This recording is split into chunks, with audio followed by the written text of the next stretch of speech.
I dag så får det göra jólagávuna till abban och vi får teckna en fittakopp till abban.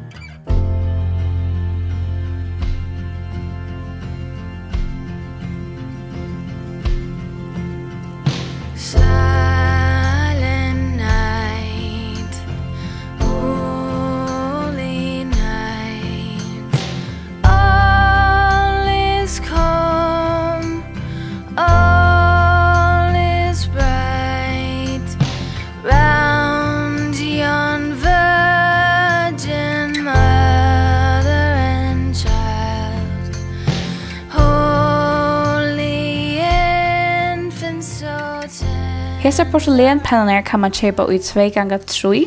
Det ständer av pennon att porselenet ska i ovnen av 130 grader i 30 minuter att man är livra teckna. Och sedan skulle kopparna kvilla arma för att göra till en jólagava. Och så är det bara krönikor personliga ting och i koppen till twin abba. Mina abbar har alltid dömt väl att finna hoser och kambar. Så det är bara det som twin abba personliga intresserar för det.